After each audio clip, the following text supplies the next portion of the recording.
Hi guys, John here from Direct T. If you don't already follow me on Facebook, YouTube and Twitter, then please do. And also remember there is a link to the book, to buy the book directly from this webpage. So in this particular video I am going to go through how your body works and understanding your body a little bit more. It is covered in the book, but I'm going to go through in greater detail in this particular podcast. So, as the book says, you are going on a journey. Now, if you're going on a long journey, you will require a vehicle, and that vehicle in question is your body. Now, what powers this vehicle are these things: your muscles. Now, the power source that fuels the muscles is a compound called glucose. Now, this glucose comes from your food. So, what happens? What happens is your brain sends a signal to your muscles. Now, this signal travels at 360 feet per second. So, it's virtually instantaneous. This signal tells the muscles to contract. Now, muscles can only contract in one direction. They can only shorten. That is why the body is made up of pairs of muscles. You've got bicep there, tricep there. So, when this muscle contracts, it shortens, and then when your tricep contracts, it pulls it straight. Simple. They're all in pairs. You've got your biceps, your triceps, and you've also got your quadriceps and your hamstrings, which are in your legs. So, what happens is your brain tells the muscles to contract. Now, this creates a chemical reaction within the muscles because your body is nothing more than a biomechanical engine. What happens is two chemicals are released: adenine triphosphate and creatine phosphate. Now, for simplicity, I will shorten these to ATP and CP. So, ATP and CP fire, which causes the muscles to fire and contract.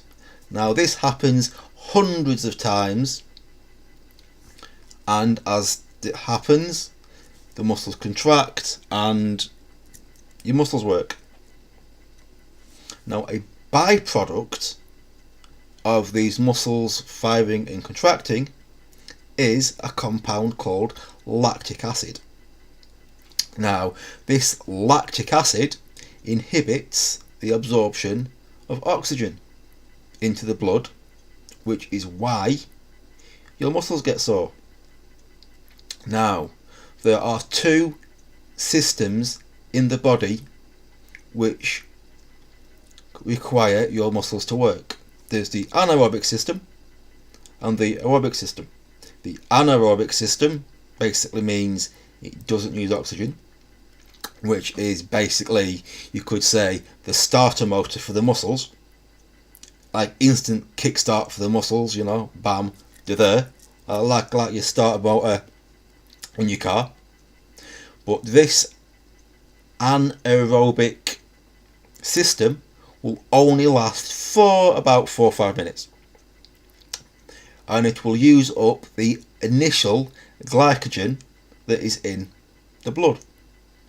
Now, once all the sugar and the glycogen is used up in the blood, your body will switch to its secondary system, which is called an aerobic system, which basically means it uses oxygen. Now, because it uses oxygen, it needs a secondary source of fuel. Now, that secondary source of fuel is body fat. So, after you've been exercising for 4 or 5 minutes, your body will switch to this secondary system and start to burn the body fat that you've got. Which makes sense.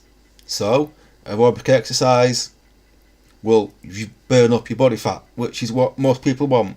But the thing is though, most people only stop exercising when it starts to hurt. Now when your muscles start to hurt, that means they are working to their full potential. So if you stop exercising when your body starts hurt, then you're not even getting a quarter of the benefit of the exercise. You have to push yourself. You have to push yourself. When it hurts, that is when your body is working, and when it's burning muscle fat, body fat, which is what most people want. Now, there are also different types of exercises that your body uses. So we've got isotonic, which is where the muscle shortens. For example, lift up a shopping bag. We've got isometric, which is variable resistance. Example would be your cycling, because obviously you're cycling, your body's under variable resistance, because when you press down, you apply pressure. When it comes up, you don't apply pressure. Then you've got isokinetic exercises, which is a static contraction. For example, putting your hands together, holding them together, keeping the tension is an isometric exercise. Then you've got eccentric, which is basically a negative aspect of an exercise. Now, what do you mean by a negative aspect of an exercise? Imagine you've got a dumbbell in your hand and you slowly lower the dumbbell. Now that is a negative phase of the exercise because it's going against gravity. So that would be an eccentric movement. Now, you must use both positive and negative aspects of the exercise. What does that mean? Well, you've got a isotonic exercise where it shortens, and then you've got the eccentric exercise where you're holding it for the negative aspect. That means you are using the muscle through the whole contraction, because if you only pull the muscle up and then just let it fall at regular speed, you are only getting half of the benefit of the exercise. You need to keep tension through the whole exercise, especially if in the book you are doing, for example, sissy squats. Sissy squats is a really, really good exercise to tone up your legs and your bum. But you have to use both positive and negative aspects of the exercise when you're doing it. For example, you stand up, you are using a positive aspect of the exercise, but when you squat down just as slow. That way you are using the negative part of the exercise and also getting twice the benefit, because if you don't control the descent, you are only getting 50% of the benefit of the exercise.